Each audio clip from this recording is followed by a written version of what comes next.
تو جناب عمر کی کیفیت کیا ہے؟ کلمہ پڑھتے ہی حضرت عمر نے فرمایا یا رسول اللہ، جب آپ سچے، قرآن سچا، اسلام سچا، تو چھپ کے نماز پڑھنے کا کیا مطلب ہے؟ فرمایا ابھی تعداد ہی کوئی نہیں، 40 تو مسلمان ہیں۔ عرض کی حضور مہربانی کریں نا، آپ صرف اجازت دیں۔ 20 لوگوں کی صفیں بنا دی گئیں، ایک صف کے آگے حضرت عمر ہیں، ایک صف کے آگے حضرت امیر حمزہ ہیں۔ جناب عمر کہنے لگے چونکہ آپ اللہ کے رسول ہیں تو لہذا نماز بھی آج اللہ کے گھر میں پڑھی جائے گی۔ تو حضرت عمر بیت اللہ شریف کے بیچ کھڑے ہو کے نعرہ لگاتے ہیں، فرماتے ہیں میں عمر ہوں، تم مجھے بھی جانتے ہو، میرے باپ کو بھی جانتے ہو، تم میرا قبیلہ بھی جانتے ہو، میں نے پڑھ لیا ہے محبوب کا کلمہ۔ اب جس نے بچے یتیم کرانے ہو اور اپنی بیوی بیوہ کرانی ہو وہ آئے اور مجھے روکے، یہ محبوب اللہ کے ہیں اور گھر بھی اللہ کا ہے، تو نماز بھی آج اللہ کے گھر میں پڑھی جائے گی۔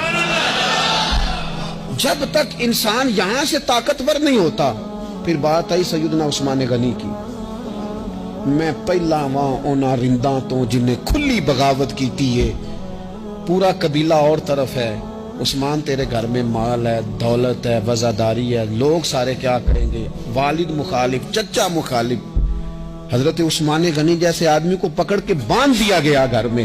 تو عثمان غنی کہنے لگے میں ان بزدلوں میں سے نہیں ہوں جو محبت بھی کریں اور اظہار بھی نہ کر سکیں، جو دعویٰ بھی کریں اور پھر ان کے اندر طاقت اظہار بھی نہ ہو۔ فرمایا تم جتنا باندھ سکتے ہو باندھ لو، تم اپنی دولتیں، حکومتیں اور اپنا جاہ و جلال سنبھال کے رکھو، ہم نے تو غلامی کا فیصلہ کر لیا ہے۔ اور پھر کی غلامی انہوں نے۔ اور جہاں تک بات ہے شیر خدا حضرت علی المرتضیٰ کی، حضرت علی المرتضیٰ شیر خدا کا تو یہ حال تھا کہ ساری زندگی میدان میں رہے۔ ایک دن حضور نے صرف فرمایا کہ آج آپ کو نہیں لے کے جانا، آپ تھوڑا نا میرے نائب بن کر، حضور کسی نہ کسی کو نائب بنا کے مدینے میں چھوڑ کے ایک دن صرف کہا نہیں لے کے جانا۔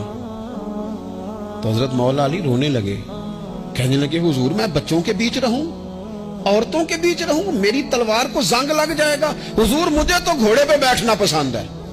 اچھا میں آپ کو ایک اور بات بھی عرض کروں، پہلے بھی میں نے کہا تھا پھر کہتا ہوں، کچھ لوگ پڑھے لکھے ہوتے ہیں بہادر نہیں ہوتے۔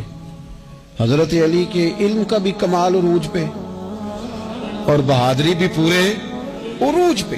زندگی نا بہادر لوگوں کی ہوتی ہے۔ یہ شہاب الدین غوری لیٹے ہیں یہاں صحابہ میں، تو کسی نے پوچھا ان سے کہ یار آپ کہاں رہتے ہیں؟ کہنے لگے میں گھوڑے کی پشت پہ ہوتا ہوں، ہمارے بچے بڑی سونی فوٹو بناتے ہیں، ان سے پوچھیں آج کل آپ کیا کرتے ہیں تو کہتے ہیں موبائل چلاتے ہیں۔ آپ کیا کرتے ہیں؟ فوٹو کھینچتے ہیں۔ آپ کیا کرتے ہیں؟ کہتے ہیں وہ نا مجھے ایسا عجیب مسئلہ ہے موبائل کا کہ بچوں کی نا مطلب میں کئی دفعہ سوچتا ہوں کہ اگر انہیں کچھ 4 گھنٹے موبائل سے علیحدہ رہنا پڑا نا تو ہو سکتا ہے کہ ان کو ڈاکٹر کو بھی دکھانا پڑ جائے، اتنی کو بری حالت ہو گئی۔ مجھے ڈھیر سارے دوست کہتے ہیں جی آپ ٹیلی فون پہ ملتے نہیں۔ میں نے کہا میں پہلے ملا کرتا تھا جب تک لوگوں کی جیب میں موبائل تھا، جب سے لوگوں نے ہاتھ میں پکڑ لیا نا تو پھر تو ایک دن میں 100 نمبر ملتا ہے، تو پھر آپ کیسے موبائل پہ رہیں گے؟ پھر تو ایک ہی کام ہے، یا فون سنیں گے یا کوئی اور کام کریں گے۔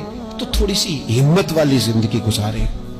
بزدلانہ باتیں، کمزور باتیں ہمارے بچوں کو بھی کمزور کر دیں گی، یہ کچھ نہیں کر سکیں گے۔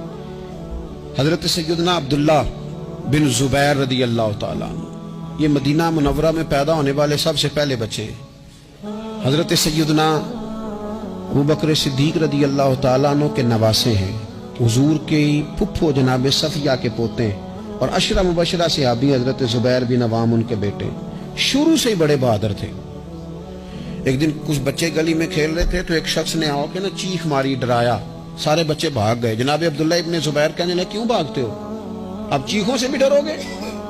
واپس آؤ سارے، میں تمہارا امیر ہوں، آؤ ذرا اس پر حملہ کریں۔ ہم سارے بھاگے اور یہ اکیلا کھڑا رہے۔ اس پر حملہ کیا، وہ ڈرانے والا خود ڈر کے بھاگ گیا۔